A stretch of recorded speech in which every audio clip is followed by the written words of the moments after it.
This is my 1986 Monte Carlo SS. For this video, I'd just like to update a few things. So I had the body pulled off of the frame and had the frame media blasted and a Hellwig frame FX kit installed, and then had it epoxy coated and painted. Also had a shock tower brace added and rear control arm braces, and then just some updates to the power plant, specifically the fuel delivery. Had a inline ethanol sensor put in and activated in the PCM, so now I can dynamically detect the ethanol content to any fuel, whether it's standard fuel, which is E10, E15, or E85. The objective of which for E85, I can adjust the timing table, have more fuel, which I had to, I believe it's the 1300 series injector dynamic injectors that I changed out for the 850s that I had in here before. So the objective is to get about another 100 horse with E85.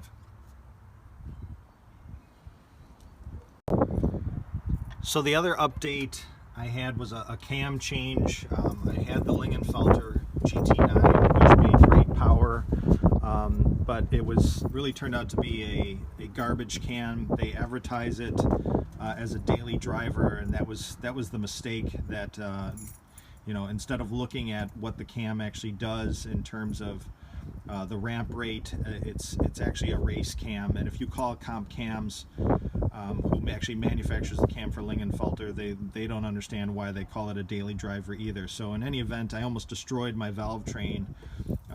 Actually, there was quite a bit of damage under 2,000 miles of driving, and it's really just on how you use a race cam that abused it. So, you know, a race cam is meant to run it down the track and turn it off, rather than, you know, long sustained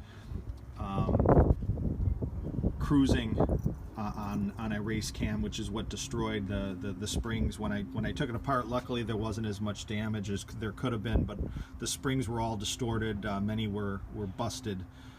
So again, the GT9 is a garbage cam for a daily driver. It would have been fine if that's all I wanted to do was race it, but they advertise it completely opposite. So I ended up working with Comp Cams, getting a screaming cam that actually is making more power, and now, you know, I've got valve train stability as well. I'm getting about 700 horse to the wheels, and then we'll look to run a dyno with the E85 and see where we end up with that.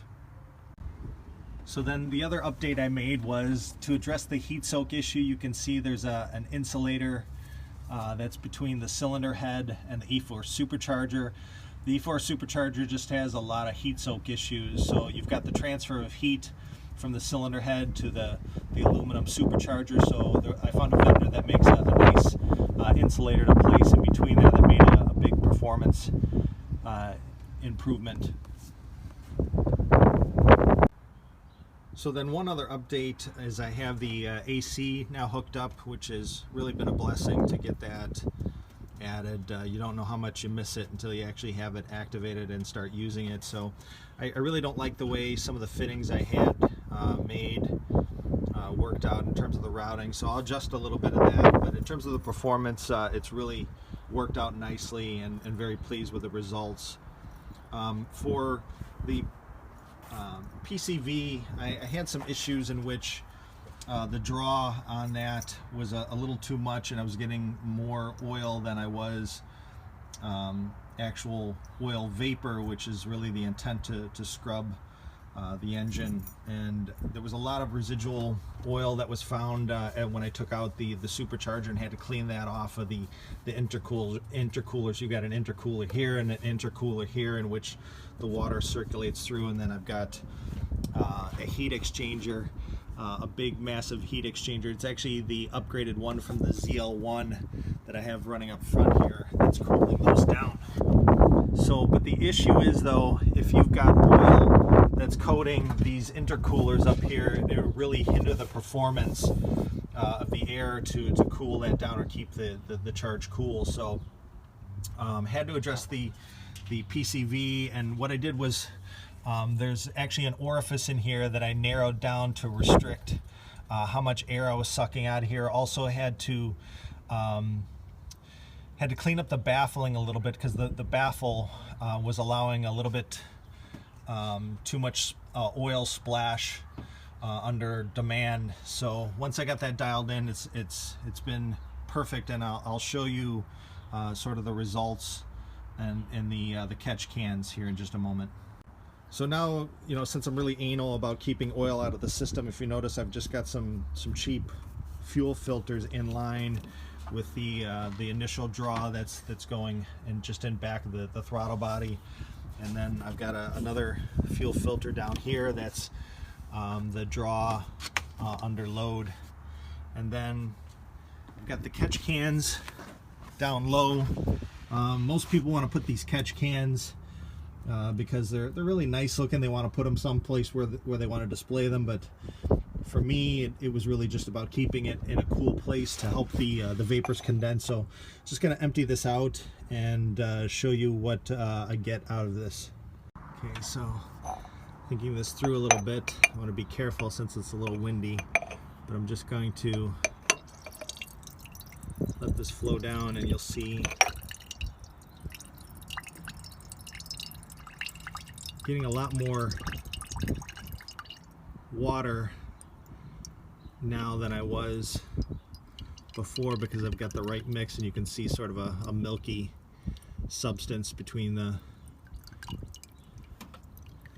water and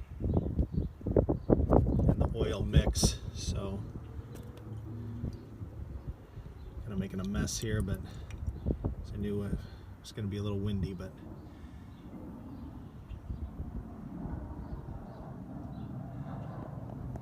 oops.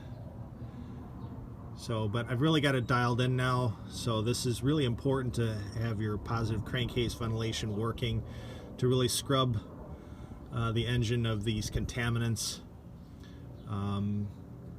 And really, just because I'm very anal about this now, I was actually I had a smaller unit that I was going to get rid of, because the Tracy Lewis is actually a nice unit, but I wanted actually a little bit more added protection. So I've put this Elite, I think it's Elite Performance Engineering or something along those lines, but it's just a smaller, sorry, I've kind of got my hands filled up here, but it's just a smaller unit in which it just has a can that you unscrew to access, and I'll just show you what's accumulated in here as well, because this is a nice secondary unit. So, but as you can see from the filter, the fuel filter that I've got up top in line, it's really preventing you know, now 100% of those vapors. So I'm changing out, in addition to changing these and catching it, I'm changing out these filters as well. So I'm eliminating any possible vapors from getting on the intercoolers and hindering the intercooler's performance. And just another update, so I had a taller air filter in here before. I went to a shorter profile that's easier to service, so I can get this in here a lot easier. I like it so far. It hasn't hindered the performance in terms of the airflow, which is nice. And then you know, this ABS window I already had in here with the grommets to follow through the intercooler hose, as well as the wiring for the lights. I just made grommets for that, so it's a nice cold air solution. And the filter is a nice add now that I can easily service this. So then last, I've got the trans cooler that I used to have up in front. This is the ZL1 aftermarket ZL1 heat exchanger that I had fitted for the intercoolers, which really is a nice unit. But originally I had the trans cooler and fan in front of this, which really defeats the purpose of the heat exchanger for the intercoolers, because now you're adding trans heat right to the front of this. So I really wanted to move the trans cooler to a different spot, and I found a tight unit that's really compact enough and long enough. So this is a pretty long unit with AN9 fittings that, if you can see, you know, from this profile, I had tucked in to this area, and then had some small heavy-duty Spal fans that I mounted side of this to move the heat off of it, and it's worked out really nice. And I think it's protected enough to where it won't get damaged, road debris damage. So I've got it tucked in here in this space, so it's really a nice add, and it's really aided in terms of the performance of taking that heat away from the front of the heat exchanger. Hope you like my video.